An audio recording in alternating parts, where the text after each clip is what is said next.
With me today I have Stefan from Bownty, one of the great companies that we've been working with in Accelerates. But maybe you could give us a short introduction, Stefan. Yeah, sure, absolutely. Thanks for having me. So my name is Stefan, and Bownty is sort of like a Momondo or Skyscanner if you're from the English-speaking countries for deals or local experiences with a discount, as we'd like to say. Yeah, sure. The topics we were thinking about today was talking a little bit about how you build a team. And you have been through the whole process from starting up with almost nothing, and now in a position where you actually have to scale both your business, but especially also your team. But maybe you could take us a little bit through kind of your considerations all the way from the beginning. How was your team set together in the start, and how have you built it, and what are kind of some of the challenges that you've been facing throughout the life cycles of Bownty? Yeah. So well, just from the very beginning, I got the idea to build this business, and it started basically from my kitchen table. Yeah. I did basically everything for a month where I tested the business case off. I basically did a Facebook page to get. Facebook was the platform that did all the tech part for me. That was my tech co-founder in the first month, you can say. So yeah, I did a Facebook page, and I updated it with deals from all the different deal providers in London. And then I attracted some consumers' attention through Facebook ads. So they had the entire ecosystem that I needed. And I could see there was a monetization angle here, and that I could acquire users more cheaply than I could earn from them. With that in mind, I knew that Facebook was probably not meant for a long-term bounty. So I needed some technical skill sets to assist me. Sure. So I was out looking for some technical co-founders, and luckily enough, my master's degree I was studying at the time had a pretty broad range of types of people who search into that. It's innovation and business development, so there's many like startup interested people, and they came from many different types of bachelor degrees, you could say. And one of them, Pelle, who was my co-founder, I had a good relationship with him. I trusted him a lot. He was a really skilled guy, and I knew he had a lot more technical skill sets than I had. So I basically convinced him that he needed to join. Yeah. He was not like a hardcore back-end developer, more like a front-end type. But he could bridge us a long way with some Indian platforms that we bought, some themes that we could get from WordPress and stuff like that. Sure. And then very shortly after that, in a combination of securing our angel round, getting another co-founder in who was sort of like an early merge. Basically, he had the same type of idea. I had the team and the product. He had the angel investment. So we merged the assets before a legal entity. So a very, very transaction cost efficient way of doing it. Yeah. And then we found like a CTO type. Okay. And then we ran for that with the four of us for, let's say, a year or so. Yeah. Before starting to talk to all the different Danish venture capital companies. And in that phase, we made an agreement with Seed Capital. They invested in us, and we started looking for our first external hires. Yeah. But when kind of building your initial team, was it kind of really strategic, or was it kind of like the guys that was out there and willing to make a bet, or? That was really network effect. Okay. It was really just, who do I know that suits this candidate? And like, I obviously ask people, if you're not the one that's going to be our CTO, do you know the guy who is? So I think the term for that is pyramiding, that you try to go through the networks. Sure. So you could say that was sort of maybe the lucky strategy that we did like that. Exactly. We didn't think a lot about it. We didn't have like a recruiter, or we didn't have like a resume that we know fill all these criteria that we're happy. Yeah, I mean, it was much more that this was a guy who looked like he wanted to do it and had the skill sets necessary, and we actually knew him and we trusted him. Yeah. Okay. Fantastic. Yeah. So you can't say that. So it was attacked from bottom up instead of top down. Yeah, of course. And that's usually the process. Yes. of doing things. Yeah. Kind of the first the co-founders that you got on board, were they actually kind of I know this is a hard question, but were they kind of in your mind even more skilled than you? We had, which was something that I think is really important, very complementary skill sets. Yeah. So they were much better than I at the stuff that I needed them to be, you could say. Mark, one of my co-founders, brilliant sales guy, much more commercially minded than myself. Yeah. Strong asset, couldn't have done what we've done without him. Same goes for the technical guys. front and back end stuff. And I think they would say the same about me in strategic terms and marketing terms. Yeah. And is the fund team still the same, or? Yeah, so that's the next part of the story. Yeah. I think the CTO we found, he lived in Odense, which is a provincial city in Denmark, 150 kilometers from Copenhagen. So we had a pretty long train ride in the morning to go here. Yeah. And the part of the seed agreement was that he needed to work on location, not remote, which is a completely fair thing to require. Sure. He did that for a year, and that became too much. So I think the transportation time coupled with him getting a kid was too much. So he basically resigned. Yeah. And then we're in the market to find a new CTO. Yeah. I think that was probably the first hard recruitment task we had. Yeah. So a startup, a year and a half, 2 years old, some traction, seed investment in the back, but not really that big, not really that known. Yeah. To try to get the attention of CTOs. And if there's something in Denmark, and I guess the world, that's really, really hard to convince, it's technical guys who have an option of getting X 100,000 a year in, exactly. in heavy salaries, to stop that and join a risk, basically. Yeah, exactly. So how many people did you end up talking to before you basically had your founders even in place? Was so it the like hundreds, or? I mean, the funnel was really wide at the top, so we talked or tried to attack many people. Exactly. We had all the classical things you would do. We had a recruiter on, we had job advertisements on job boards where we can find them. We went through LinkedIn like crazy and our network like crazy to just tap people on the shoulders and say we have something interesting here. Exactly. That funnel was really wide. Yeah. The amount of people who reacted to that positively was very limited.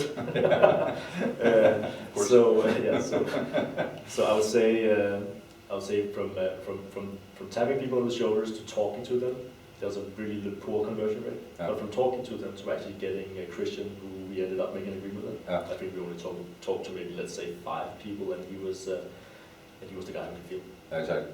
Okay. Yeah. So. Yeah, because it kind of, my take, and of course a little bit easier in my position, probably have a little bit more money than you guys, but basically kind of what you want to, as an investor, also want to test, well, how good is the found team actually to attract really, really good people? Oh, yeah. Because maybe that's one of the biggest indicators of whether you're onto something. Yeah. Because it's kind of a combination of two things. Well, is there a sufficient amount of people that basically believe the story of the business, and of course measuring on the skills of those. And the second indicator that you get is basically you as a founder. How good are you convincing other people that this is going to be the next big thing? And maybe that's basically at least 2 of the ingredients that you need as a founder to build a successful business. Yeah, I completely agree with that. It's like really fundamentally a requirement that you're able to persuade other people that what you're building is interesting. From an investment perspective, from a hiring perspective, even from a sales perspective many times. Exactly. And kind of in our mindset, the kind of the whole thing about building business and being extremely iterative in that process, that I know that you've also been in kind of building your scalable business model. We're kind of constantly looking for these kind of small proof, and actually people willing, that has alternatives, willing to go on board. That is maybe even a bigger proof in the beginning than actually sales and stuff like that. Yeah. Because then, well, you have skilled people believing in you, then maybe you answer something right. Exactly. Okay. Yeah. So I get that. That's really important. Sure. And then from now on, now you're in a totally different position. Mm-hmm. So how many people are you today? Number 34 will begin on Monday. Okay. So a very different phase. We're going from 4 to 8. Is going from 10, 15 to 35. Yeah. So it's been I think we went from 16 or 18 January till this 34 now in September. Okay. So we've almost doubled in half a year, you could say, in terms of headcount. Okay. So you've been doing nothing than hiring people, basically? It sort of feels like that. Yeah. I'm really tired pitching Bowtny. So I'm considering doing like this video that I guess when I have a job interview, just the first 5 minutes are just a video of me talking to make it scalable. Yeah, exactly. It would be very personal or nice, but I've really told the same story many times now. Sure. So in terms of hiring, I'm still involved myself a lot, which I think is really important, that you have really you know who are the people who are coming on board. Yeah. In terms of tech people, I don't have the technical skill set to look through whether or not it's bullshit or they have something. So it's a combination of me and our CTO who does that, while the rest of the business I do myself. Yeah. Anything from actually doing the job adverts and putting them online somewhere, to doing the talks and doing the contracts. So you can say that I'm still very heavily involved in the HR department. Exactly. And the reason for that is, well, you want to build the culture or the company to make sure that that's the kind of the driver. Yeah. That is completely it. I want to make 100% sure that the people we take on board are compatible with what I want to see. Yeah. Exactly. This is not a very. It's hard to quantify all these things that are. Sure. It's fluffy elements, and it's just a feeling about people and do they work socially in what we have, age-wise, culture-wise, what they believe in and don't believe in, and also just to align expectations. Sure. So I know exactly what I'm getting, and they know exactly what's being expected from them. Exactly. And I think maybe that's the breach non-aligned expectations. That's probably the worst or the primary driver for doing the wrong hires. Exactly. And in my mind, are kind of to at least to some extent, culture beats strategy. Yes. So if you build the right culture, right the company, it can actually take you a really further away than having a fine strategy. Yeah, because then you have people willing to do the learning, the curiosity that you need as a startup. Yeah. So it's hard to find the right people, and it's not like I hit the nail every time. Of course not. But I think the hit rate would be much lower than if I just distributed the hiring process to all the people around. Exactly. So I spend a lot of time with that. And what is the culture that you're trying to impose into Bownty? So this is the thing that's really hard to quantify and say with words, right? Okay. It's this sort of lacking language for that. But let's say the fact that we're an internet startup, we're sort of young people, it's a fast-moving environment, it's ambitious, maybe also that we allow ourselves to be much more ambitious than the normal Danish culture would allow. Sure. Not that we run around and brag with stuff, but we still allow ourselves to think. Exactly. Which I think is a common limitator that you see in many Danish startups. Don't think big enough, probably. Yeah. We allow ourselves to do that, dream big and think big. So I want that in people, that they don't limit themselves, they're not afraid to take a stance. Yeah. That they understand that decision making is probably, gut feelings are nice, but if you can back it up with data and arguments, then that's much better. Yeah. And it's also a culturally diverse workplace. We cover 8 countries now in Bownty, and we have people from all of those 8 countries. Yeah. Plus the tech team is from anything from Iceland to Venezuela to Cameroon. So we have, out of the 34 people, I think half of them are probably Danish, the rest is international. But you're still sitting together, or are you kind of spread all over the world now? No, so that's another way of continuing the culture and making sure that we have, we all understand what Bownty is in the same way, is to have everybody in the same office. Which is becoming more difficult to hire. Let's say now we have an open position for a Spanish marketing manager. Yeah. You have great Spanish people in Denmark.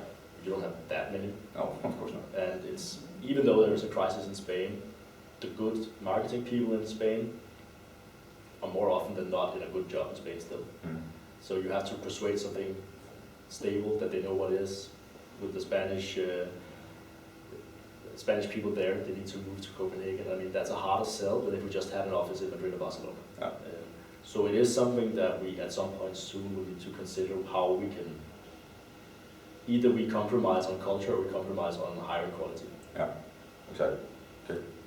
And what do you think is kind of when in a startup do you have the tipping point between kind of, I would imagine running accelerators as a startup, say, well, at a certain point you can impose the culture as a CEO like you by basically just being there, talking to people a lot, and being in close contact with your team and your people constantly. So you basically walk the talk.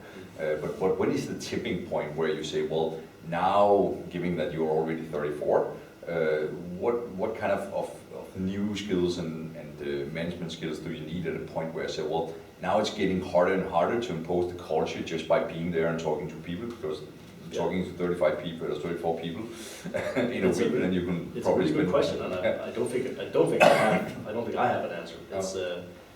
it is still very just, it's footwork, it's repetition of the same messages across different channels. We have an internal chat system, and we have emails, and we have a wiki page internally, and we obviously have verbal talk, and we have meetings, and it's, this is purely what I've read. I've never built a company like this size before. Exactly. So what I can read is just the repetition is probably interesting. I can also see that it's becoming more and more so that people are really, like, even though we have a chat system and everybody's looking at it, I can even see that everybody's seen the message. It's probably only 80% that it goes through to. While the rest is just didn't understand what you were saying, or it wasn't important enough for me to look at it, or do something else, or whatever. So repetition and cross-channel communication, that's really important for us. Exactly. So I do it on email, I do it at our meetings. We have what we call our all-hands meetings, where we meet at least every second Friday. We just talk about the different topics we have and share information about the performance of the business. Exactly. That's also a place where I repeat what I've said on the other things. So repetition is something. But you must have some of the same issues. Like, how do you attack that? Yeah, absolutely, absolutely. And I think that kind of maybe the biggest tipping point from my perspective was when we went from an organization basically sitting together here to an organization where you had where we have offices in 5 different places just in Denmark.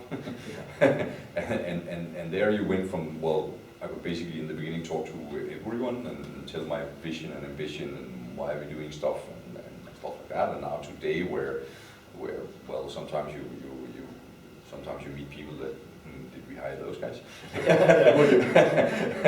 and how do you get into that basically mood where you also meet the people that are sitting a little bit further away from your own office? And I haven't found the magic key to doing that, and I hate basically to myself formalizing it and say, well, now we run McKinsey schools at the first 6 months because, well, you don't have the time. They absolutely need to be working from day one. So I think still the important part is, well, have that face time and have that time to tell us, kind of constantly repeat the ambition and the vision and why are we doing stuff, and of course try to constantly impose that culture that, well, you are in a startup, even though that we are also a little bit bigger today, and like you, well, we are still a startup, even though that we are 34 people, and we need to think like a startup. I think that's maybe the biggest problem. I think, I don't know what the number is, but when you get to 10, 15 people, then you basically also start hiring, for natural reason, people there on board, because of course they love the job, find it intriguing, but they are also there because they get a salary, basically. So it's really a hard point, and my mind is, well, the longer you can push that culture that, well, we are still a startup, the better it basically is. Yes, I really agree. So one of the red flags when I'm hiring basically is people more concerned about pension schemes than probably what they're going to do. Exactly. I'm looking for the fire in their eyes, and they want to achieve something, not so much whether or not there's 8 or 10% in a pension scheme. Exactly. That being said, I've been persuaded to have a pension scheme in Bownty now, so of course. somebody told me that we're officially not a startup anymore. Yeah. But maybe we can find a balance between being a startup and still having a pension scheme. Exactly. But it's when I'm hiring people, that should be the least of their concerns. Yeah, I think that, well, maybe a simple test could basically be as well, what is kind of the level of interest in a real salary compared to the level of interest of having an upside in the company. That kind of thing. So, well, that's a really simple test. Where are you as one thing? And then the second thing that in my mind, when we are hiring people, interests me, say, well, what are their alternatives? Do they have really great alternatives? And even though they have great alternatives, they basically pick this company. Then say, well, now we are onto something. At least they are kind of in the mindset of what we want them to be. Yeah, exactly that. I just had a hire who had a really good option from another job and actually chose to go with us. So that's not only it speaks a lot to my ego, and I feel proud about that. Of course. So maybe that's a big bonus. Maybe he lied about that just to do that. I don't know. But I mean, it proves your point that that then we have something that's just more than a salary. Exactly. Like it's a trip you're on, or a journey with Bownty, and you put that on your resume and say that you've achieved something with us. And I think that's what I'm looking for. Exactly. And what is the structure of Bownty now? So do we have different divisions, and you have a tech team, of course? And Yeah. So yeah, the structure-wise, organizatorically, we have different divisions, like the founder team and our new CTO, who's treated as a founder but came in 2 years into the company. We're sort of the management team. We have each different departments that we're more or less responsible for. Yeah. Myself, a little bit detached from the top, but more engaged in marketing and product teams than anything else. And then Palle, my co-founder, he's head of product, so he runs the product team on a daily basis, makes sure that everything we want to build is the right things in the right order, and gives that off to the tech team, which is then Christian, our CTO's task to help the tech team deliver that on time at the quality we need. Yeah. And then we have a marketing department, which is more or less handled by Mark and I in unison. And we have a team, I think, the marketing team, if you count everything, we're probably around 9 or 10 people in that department doing anything from content to AdWords to whatever we have. And how do you make decisions? So basically in your founder team? So are you the ones that take all the decisions, or how do you? I prefer everything being really distributed. The fewer decisions I have to make, the better a job I've done, I think. That being said, I obviously have the last word. It's very rare that we get to a clash where I need to say A or B. It's more or less all the arguments on the table, then everybody sees what the right decision is. Okay. So if you take a concrete situation, when you bought the Spanish company, right? How did you make that decision? Yeah, so the story is that the opportunity comes on our table. We had a partnership with them where they delivered some of our content for us to launch in Southern Europe. At some point into that partnership, 3, 4, 5 months into it, he basically, the founder of the company, says, maybe we should expand this to something more permanent, more combined, because I'm actually not interested in running this business anymore because I have other desires. Completely fine, this is on our table, we do our analysis of it, we look at the numbers, we say, okay, how could that be structured? And then we actually, for this concrete example, we build a business case we present to the board. Sort of basic like a business plan. This is the price, this is the assets, this is what's in it, this is what we expect to get out of it afterwards. This is how the combined company would look, their valuation that we think we can get it for, and then we more or less got a buy-in from the board to do that. And you did, in the founder team, you agreed from day one that this was So what we knew was just that we had an asset, it was almost identical to what we had, but they had probably the same cost side as we had, which made no sense because we don't need 2 social media managers, we don't need 2 coffee machines, all of that. So synergies were really high. So from an acquisition perspective, I think the only decision was a strategic one. We want to risk an M&A deal at a relatively early company stage. So that was a decision. And that decision was more or less, I think that was probably more gut feeling, and it was probably Mark and I who were really stubborn about let's do it, because we don't really abide to that.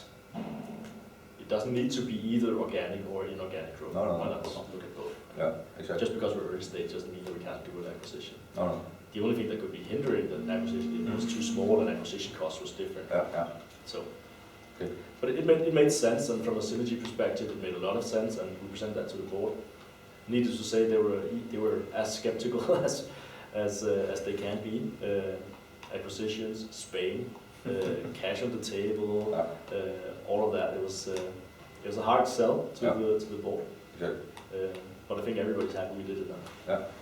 And kind of as you're saying, that I think that these decisions, of course, you need to do them in common, but basically it's also kind of the wisdom of the crowd model. So, well, if you're not able to convince with kind of good arguments, either to the board internally, then of course, in my mind, it has to be really, really rare situation where you are absolutely 100% certain, basically before you know, because you know something that the others don't know. When you need to kind of pull the card, well, I'm the CEO and I make the final decision. And how sure I know? Well, we need to do our due diligence. Exactly. We needed to look at the numbers, all of these things. The combination of that was, in my mind, all the data persuaded the gut feeling to be a yes for me, and then I just need to portray that and obviously have my arguments ready to back it up. So when they would ask, what do we expect of churn from a user base in Madrid on that acquisition? We did our numbers and we looked at it and had an answer for it. And that's the expected number, and this is the worst case scenario we can live with, and this is, if everything goes really well, this is what we're getting. And so we did this type of, a lot of basically business intelligence analytics on the assets. Exactly. And of course, the flip side that I think that you have to be aware of is that if people in a group, the fund team like yours, don't share the same vision and ambition, then the consensus is basically always in the direction of the kind of lowest denominator, right? Yeah. So, but as long as you basically share the same vision and ambition, then the argument and the discussions and can only kind of benefit the situations. Yeah. But at least in my mind, sometimes if you look at kind of large corporations and stuff like that, the problem is that basically the management group do not share the same vision and ambition, and therefore it ends up being a consensus model that leaves us with the lowest denominator, and that's not the benefit of a startup. So how do you see that in Accelerate? Because what I see is that we have, obviously as any business, will have ups and downs. Sure. Over the longer term, we've been fortunate enough to have more ups and downs, but we still have bad days. We still have a week where there's a problem. We still have technical issues. We still have everything that can go wrong has probably gone wrong through the history of Bownty. So these bad days or bad weeks sets a certain mood in the decision making and in the founder team and in the team in general. So all decisions becomes influenced about the valleys. Yeah. On the other hand, on a record day, everything is flying. We're doing a great thing and everybody's happy. There's a decision making that's been really hardly influenced about the peak. Exactly. And I can just see when we do decision makings on day where we have peaks, we're overly optimistic. And when we do it in the valleys, we're overly pessimistic. So something I'm really, really concerned about is actually trying to bridge our decision making and our, like, what can we actually achieve with something, to try to look through that average. So is that something you see? Yeah, absolutely. Also seen in our organization, I think we have bad half years and not just days. My mindset is constantly, well, it's when it's really hard and it's really tough and well, we have a hard time raising money and stuff like that. That's basically where you show what your organization is made of, and it's in that process that, well, the people that really kind of bite themselves to the table and say, well, now we need to show them, and you get this kind of, you can use that to get this kind of internal feeling, probably what Margaret Thatcher did back in the days when she attacked the Falklands. And then she had kind of the internal thing was actually even better at that period of time, because now you have an external enemy. So in my mind, I think that actually some of the really, really good decisions are made in situations where, well, we don't know, because then you need to be extremely creative. You need to kind of think newly. And decisions made when you are going up is of course run a lot by the ambition, but basically they are also made on, well, now we are hype and we are a little bit overconfident and stuff like that. So in my mind, some of the best decisions that we made in Accelerate has been in times where now we're not kind of off in the position where it's actually flying the way that we did. Some of the bad decisions have been made when, well, everything was hype and everything was going good and all the startup lost stuff and stuff like that. So I actually like some of the decisions of in the periods when things is not going. And personally, I have that kind of fighter DNA that say, well, if everyone tells me that it won't work, I'm kind of getting even more mean and lean on showing them that, well, you are absolutely wrong, right? But that's kind of more like a personal drive. But I can recognize that from myself. We're probably the primary few. Exactly. People wrong. Have people tell me that you can't do anything, then that is the most important gasoline. Maybe an underlying question is something that I'd like to learn actually, is how in these valleys, when we do decision makings, we have a tendency, I can see, to be overly pessimistic about our own abilities to actually perform something. And let's say we do a partnership, we just estimate lower than what it was. Yeah. We're worse at doing marketing in those periods. We're worse at everything. So it's like it's a vicious cycle, basically. Exactly. So how do we make sure that you get the energy out of being pressed and want to prove something, and you the determinism in that versus coming into a vicious cycle where you just drive yourself to the floor? Absolutely, absolutely. I think that what I'm constantly looking for in those periods is the really, really small wins that you get. And that can be internally, say, well, we got to this place, but it could also be a little bit external. So say, well, we're looking for these that may not be big signs. You don't see a big growth in what we are doing. You don't see kind of a lot of startup succeeding. Say, well, but they are still kind of small signs of small wins that we can get, and that's going to be the driving force. Of course, if you're in a period, and then of course you have to think a little bit about the businesses. If there's no win around, then maybe you're on a wrong track. Yeah. But as long as you have kind of small wins and small gains, even though that they are not big from the big perspective of the company, I think, well, you're still onto something, and at least the kind of personally, that's my fuel. And it can be my fuel that just talking to an individual person, saying, well, maybe you're onto something. Maybe you can't see it in the numbers and the matrix and stuff like that. But I think that has to be an important driver. And of course, I think the most important part of a life of a startup, that you don't lose your self-confidence. The point where you basically lose your self-confidence, then you should start thinking about, well, am I the right person for the company?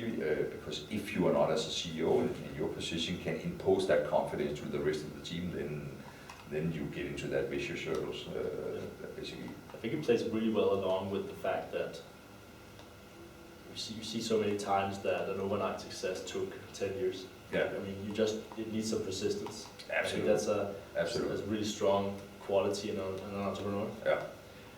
So that persistence is basically just to look through the valleys. Maybe that's a way of translating it. Like Yeah. you have a valley where you end up doing poor decision making, then you're not persistent enough. Basically, you should actually look through and say, okay, there's a side opposite of this valley that we can actually get up. Exactly. Yeah. So I think that persistent, and kind of that's also a good test from us and the startup to say, well, the harder the time they have, the longer they run. Basically, that's really kind of a driver. You can also see that, and I also usually do these kind of analogies with sports. So if you look at kind of a top athlete, they haven't just succeeded. In football, basically, we know that there's kind of an over-proportional part of the people coming to the national team that didn't participate in all the younger league teams and were so in the first team. So you see these kind of people and say, well, they strive even though that they don't succeed every time, and that's basically what you're looking for in any, both as a company startup, but also of course in the founder teams. And how long can they run on a gallon of gasoline? Yeah, that makes a lot of sense. Excellent. Yes. So thank you, Stefan. It's been a pleasure talking to you. So really nice, and thank you for your insights into Bownty. Thank you very much.